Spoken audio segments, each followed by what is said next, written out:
Hey, Mike with Mike's Bags. And today I am reviewing the Decimator 2 by B3 Cornhole. And real quick, I'll talk about the design on this. This bag really caught my eye when I first saw it. Absolutely love this design. It's one of my favorite designs. I really love the red and yellow color. That's the reason why I grabbed this bag, was it just stood out. It popped to me. It's a great design. You did an awesome job, B3, on this bag.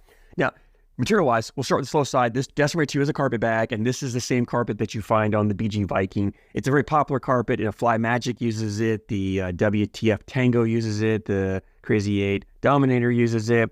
A lot of bags. The Striped Dolphin. It's a ton of bags that use it, and it's a wonderful material. It's got a ton of control to it. Plays about a 4-speed once you break it in. I've really roughed these up quite a bit. Mine are playing on that slow 4 side when the boards are dry, and I really liked it. I like to have, this is my sticky bag when I really want to cause a lot of chaos. I want to play a dirty style game. I want to throw blocker after blocker after blocker. This is the bag I go to now. But anyway, color 4-speed on the slow side. Fast side, this is that Pro Sniper, Deadhead, Viper, fast side, crazy fast, 9-speed. It's, slides the boarding conditions, great for pushing, collecting. And normally I don't really like a fast side material of this speed on my bags. I tend to like a slower, a little more controllable fast side. But in this case, I think this fast side works really well on this bag for a couple reasons. One, for this bag, and because of the troll you have here, I like to throw multiple blockers up, really cause all kinds of congestion. Just my first 3 bags are on the board in front of the hole, not necessarily putting them in the hole. And then what I want to do is flip it over on this fast side and just blast through and take as many of my bags as I can, push through and take 2 or 3 of my bags in with that last bag. And that's why I love the speed of this. The other thing I like is to throw a lower blocker with this bag, and I'll get more to that playability why, but I can throw a level 3, even a level 4 blocker, and know with this fast side, I don't have to throw that much harder. I can hit that bag and ride it up to the hole, either take it in or get it up to the hole and then collect it in my last bag I need to. So I do like the pairing for the way I want to play this game. I think this 9-speed fast side works great with this 4-speed carpet on this. Template-wise, this is it's a medium template, but it has a larger feel to it because it's a thinner bag. It's not that full. It's not like your traditional carpet bag you pick up and you've got a fuller bag. It is a thinner bag. It's got a ton of flop to it for a carpet bag. I'm not going to call it, it's not the floppiest bag I've thrown, but for carpet bag, it's on the floppy side. And what that does is this material has a tendency to kick. This just, anytime you get a controllable material, a 4-speed material, it's going to kick. It just wants to grab and kick. So if you don't throw the flattest of bags, this bag is going to kick on you. Having the flop on that bag helps take some of that kick out, right? The fuller the bag is, the more it's going to kick. The floppier the bag, the center of the bag, the less kick you're going to have. Now, this bag still has some kick to it, which also gives you control for throwing cuts and stuff like that. But it isn't as punishing as a fuller version. So by having that thinner bag, you soften the landing up, so you can get a little more forgiveness on the way the bag lands. The other thing it does is it adds more flop, and I talk about landing zone in the bags. I talk about typically those faster bags are floppier, and they're more forgiving around the hole. You get your stickier carpet bags, and they become less forgiving, and they have a small landing zone.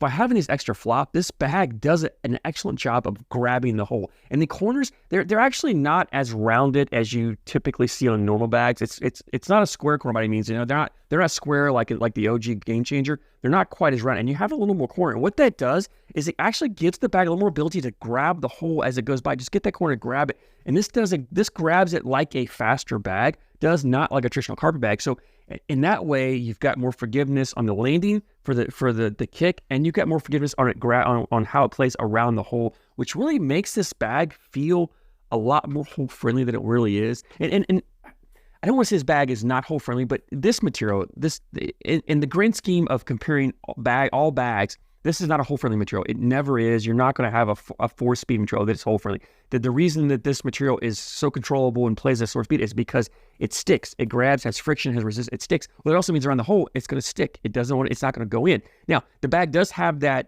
hyper blend mixed fill. It's a 3-part fill that B3 uses. They use it also in the Fatal and the Mach 2.5 and some of their other bags. It's a really wonderful fill. It has a nice hand feel to it, but what I love about it is the action you get on it, the movement. You can actually control the bag. It doesn't have a ton of bounce to it, but it has enough movement that you can roll it, you can flop it, you can cut it, you can do all the shot shaping you want with it. And that bead fill lends to the bag being more hole friendly. So you've got a floppier bag, which does a better job grabbing the hole. You've got the bead fill, which tends to want to cascade in. You add in, it's got a performance liner back here, which if you don't know what that is, go back and watch my B3 Justice review. I really went in depth of what the performance liner does and the benefits of it. But it's a super thin, slick material on the other side of this carpet. And what that does, it does several things. One thing that it does is for the hole friendliness is it takes away the friction, the resistance that these beads have when they're sitting in the hole and moving. You know, if you just had this carpet here, those beads would get caught in the carpet and they just would hang up and they wouldn't want to go. But by having a really slick, smooth material, there's no resistance there, and those beads can just keep tumbling and cascading, and it adds to the bag wanting to drip in the hole. It gives the bag a little more drippiness around the hole. So you've got the flop factor here that's going to grab the hole. You've got the beads that want to move and fall in the hole, and then you add the performance liner and the bag. For a 4-speed bag, for a bag with the control you get here, it is extremely hole friendly, and that's why I love it. Like, this is probably, if I actually, again, in the grand scheme of things, it's not a hole friendly bag, but in comparison to other bags around this 4-speed range or other bags that use this Viking carpet, it is the most hole friendly bag that I've thrown in those.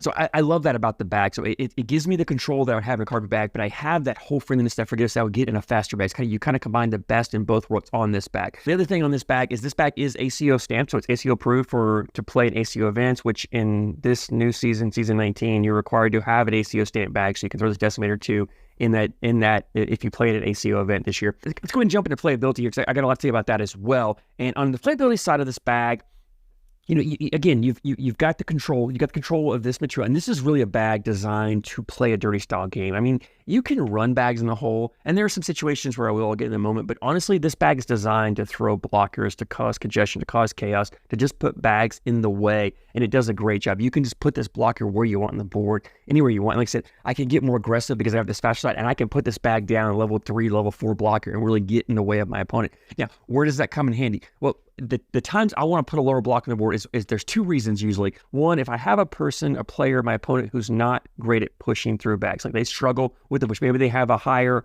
arc, softer landing bag, and if I land the bag up near the hole, they can just land right behind it and kind of just push both in, no problem. But if I come down further, now one, I'm in the spot they want to land, because you know those players who have that higher arcing bag, they land further up the board. Well, if I got a level 3 or 4 blocker, now my bag is right where they want to land. So they either got to go deeper on it and have a chance to bounce over the hole, or they come short behind my bag and they don't have enough speed to push through. It's going to cause their bag to kick off. So if the player I'm playing it doesn't have enough power to push through a bag, I want to put a lower blocker. The other situation to do is if I'm playing some player who likes to throw roll bags, like roll bag players, they want to land their bag just behind the bags on the board, like a few inches behind, to get the bag to hit and pop up and roll over. And they don't, if you land too close to it and land on top of your bag, it takes away that pop up because it's soft as landing. If you land too far back, it gets up and then it doesn't roll and it falls on top of your bag. So they got to land in a precise spot. By putting that blocker further down, you put the bag right where they want to land. So now they've got to make an adjustment, which you hope they mistake. The other thing is, it's a longer roll. It's a tougher roll because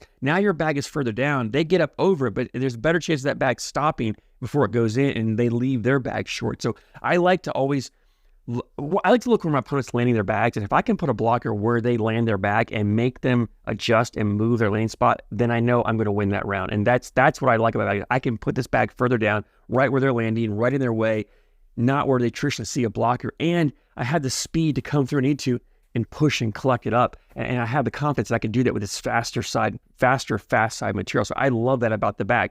The other thing, collectability in this bag, if you're throwing blockers, the bag, even though it's got flop to it, and I didn't mention, it's a floppy bag. One thing I forgot to mention on the performance liner is the other advantage of the performance liner is the hand feel. Because this performance liner takes a little volume inside the bag. When you grab this bag, it has a softer, fuller feeling hand feel to it, even though it's not that full of a bag. It's weird.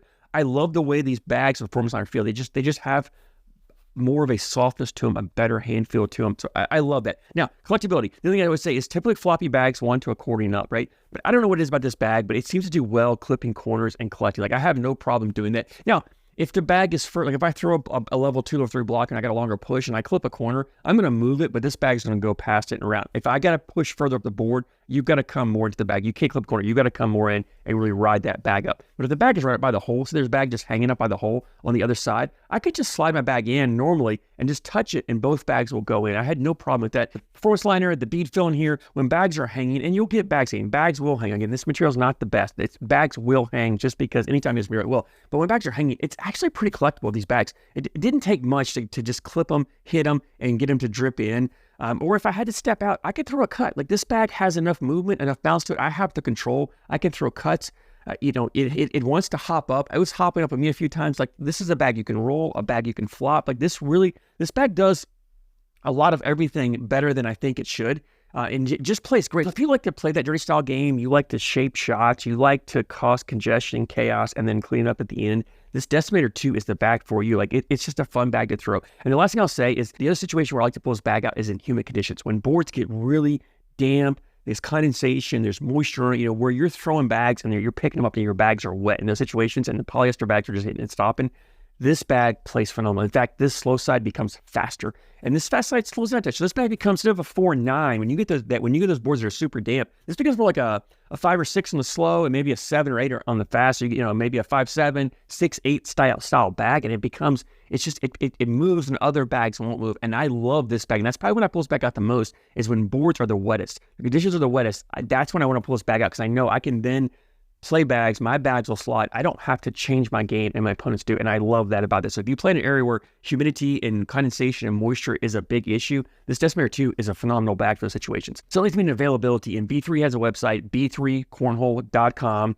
They've done something a little different with their production. It used to be you would put an order in, I think, and then B3 would actually to make the bags and ship it to you. It was a little bit longer process, a little bit delayed in shipping out because the production time. Now what they do is the bags, if they have bags available, they're shown in stock. If they're not available, they have a button that says join the waiting list.